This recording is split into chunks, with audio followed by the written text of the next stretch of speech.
On this week's episode of Drake Eats, we are making chicken noodle casserole.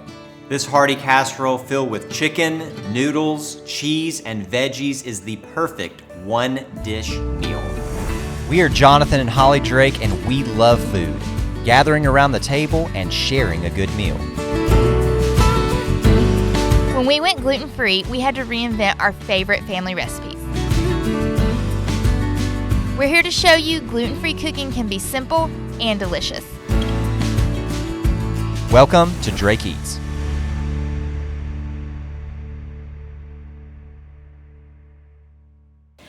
We've been making this chicken noodle casserole pretty much since the day we got married. Yep. This is my mother-in-law's recipe, and the original recipe, not gluten-free at all, but we have gluten-freed it.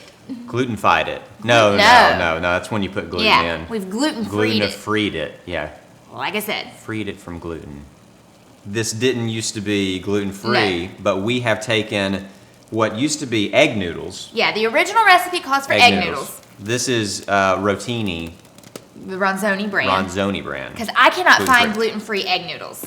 So we're going to do the rotini. Because it gives you that same little corkscrew feel the pasta. It's close.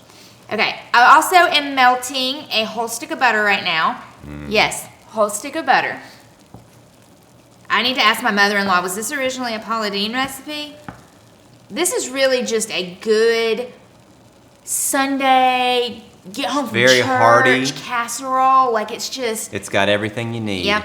But one of the arguments that we always have, growing up, my mom, I don't know where this started, but we would always have a baked potato with this casserole. And my beautiful, stunning wife, to my right, your left, has always been in disagreement with having a baked potato with us. She said that the casserole itself so hearty. It's the meal. Has everything you need. It's got chicken. It's got noodles. It's got veggies. It's the meal. And here's the thing. I agree with that. It has everything that you need, but a little side baked potato, it ain't hurting nothing. It's a lot of starch. Well, it's a lot of starch. It is delicious. So. Okay. While the water's waiting to boil, I'm going to add our veggies.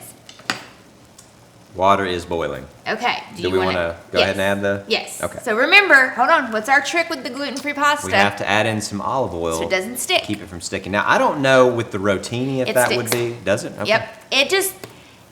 It brings out the Italian in the pasta. 2 cups. That is an interesting way of saying that, but I'll agree with you. These containers were meant for cereal, but I use them for pasta, so yeah, just take the whole thing. There you go. 2 cups of 2 pasta. 1. And that looks good. Little over. A little more? I'm trying to think. It's a big casserole. Let's do a little more. If you have some left, you can just put it. So let's say 2 and some change. 2 and a smidge. That's Southern. 2 and some change, y'all. Now I will add your salt. the olive oil. And here's your salt bag. A little olive oil and a little bit of salt. I'm not sure if that little amount of salt actually does too much to flavor, but we always do it. Always have. Always have. Butter's all melted down. I'm going to start adding the veggies. So you're just going to be tenderizing your veggies. Half a medium onion, chopped up. Half a green bell pepper. Oh, scrape me. Get your scrape on. Get your scrape on. God, we are going to make that work if it's make the it work. last thing we do. We're going to die trying. Okay, this ingredient, Jonathan and I go back and forth on this. No, I am very much in agreement with you on this. I hate celery. Not a fan of celery. I hate it. I know it's good for you. Even when they used to put the peanut butter on it, don't try it. Don't try and mask it. I licked out the peanut butter. Yeah, I that's didn't exactly even what I left. and the little raisins on the top. Yeah, ours was chocolate chips. Oh gosh. Even better. Yeah, that sounds good. Okay, but this recipe, I will admit, you gotta have the celery. Just a little bit. So even if you hate celery, just cook it down till you can't even taste it. But it does give it a flavor that you really need. So the original recipe calls for a whole cup of celery. And about that life. I'm literally doing just a tiny little bit. This is probably maybe 2 spoonfuls of chopped celery. The technical term, 2 spoonfuls. 2 spoonfuls. 2 smidgens. Smidgens. Okay, so basically, you're just gonna cook these until they tenderize. Okay, so while the veggies are cooking and the pasta is tenderizing, I'm gonna start with like the sauce, the main sauce. So this recipe does call for a pound of cooked chopped chicken. Say that 3 times fast. Pound cooked. No, cooked chopped chicken. Cooked chopped chicken. Cooked chopped chicken. I went ahead and cooked my chicken before we started. So basically, I just boil mine in some water on the stove until it's done. Chop it up, just add it, get you a big mixing bowl. Now I remember growing Throw your up chicken in here. that my mom used to use. She would boil an entire whole chicken. I don't like dark meat. But we got these are just like tenderloins. It's just some chicken tenderloins that I have and boiled. it's plenty of chicken for the recipe. 2 cups of milk. A can of cream of mushroom. Again, if you make your own cream of mushroom, just that. Ooh. Oh, she's got it. I got it. She Look got at those muscles. Powerful woman. I've been working out. Right here, Pacific brand. Somebody, I think I have had a couple questions about gluten-free canned cream of chicken, cream of mushroom, cream of celery. The Pacific brand, gluten-free. And it still comes out of the can like a Boom. gelatin wonder. Probably not the best for you, but I like it. You're gonna do a half a teaspoon of garlic salt. Now these are the bottles that Jonathan hates. Hey, she makes them They work come out. somehow. Look, I'm making it work. I mean, it's not a perfect measurement because it's spilling all over the spoon, but Pepper to taste. Where's my salt bay? Where'd my salt bay go? Did you put it back over there? Like we ain't cooking today. No.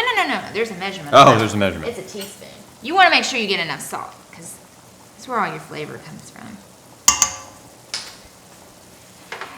A cup of shredded mozzarella. We've talked about it before. I love the Tillamook brand. It's good, thick shreds. You get a lot of cheese, I feel like, with And the it's flavor. good for you. It's the best cheese That you can buy buy in the store. So you're just gonna get a spoon. I'm actually going to just use this one because save dishes. So just mix this all up. Get your cream of mushroom broken up and combined with your cheese and your seasonings. I don't know if you guys at home, gluten-free pasta, I feel like it takes a lot longer to cook than regular pasta. And that's probably something to do with how it's made up with the corn and the rice, but It does take longer. it does take a long time. But I don't ever like to make my pasta beforehand with a recipe because gluten-free pasta, very small shelf life after it's been cooked. You've almost got to eat it like that meal immediately. You can't let it sit. It starts to get all gunky and gummy. And depending on what kind of pasta it is, the next day when you heat it up, some's okay and Yeah. some is not great. Now in this casserole though, Oh, it's great because it has the sauce. Yeah, it's got all the extra stuff to- Yeah, it's not gonna get hard. I feel like gluten-free pasta gets hard It can, after it's yeah. been sitting in the fridge. Yep. Once your veggies get to the tender consistency that you want, you're gonna add a tablespoon of gluten-free flour, and you're gonna make a little bit of a roux. You're just wanting to thicken this, all that butter that's left in there. You're just gonna kind of add this little bit of thickening agent to it. While Jonathan's draining the noodles, I'm just gonna add the veggies to the sauce over here, to our chicken mixture. Get all that good butter in there. This and that. Yes. And just stir that up. Jonathan's gonna bring the noodles back and add those, stir those in. So you're just gonna toss to combine, get your noodles coated. And you're gonna transfer this to a lasagna dish. So I've Bring got in muscles. Bring in the muscles. I've got a greased, again, I'm sure there's a proper name. I call it a lasagna dish. I think it's a 9x11. I think is the proper name, but No, it's a 9. I think it's a 9 no, by no, get y'all's 9 straight by on. 9 by 13. I 9 by believe. 13. Again, if somebody It's a says a lasagna lasagna dish, I know what they're talking about. baking dish, baking casserole dish. Well, Everyone probably has their own. now this is going to go into a 350-degree oven, uncovered, for 30 to 40 minutes. Just keep an eye on it. You just want it bubbly on the top. You want all your ingredients to get hot. Let's do it.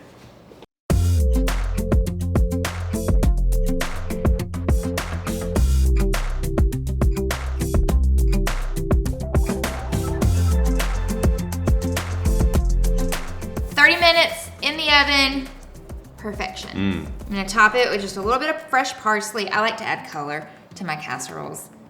That looks beautiful. Thank you. We found It's gonna out, taste because even we are better. going to be eating this for lunch today, that I'm not getting a baked potato today, It's too much. which I'm pretty upset about. But it will still be delicious. It's the meal. All right, scoop that.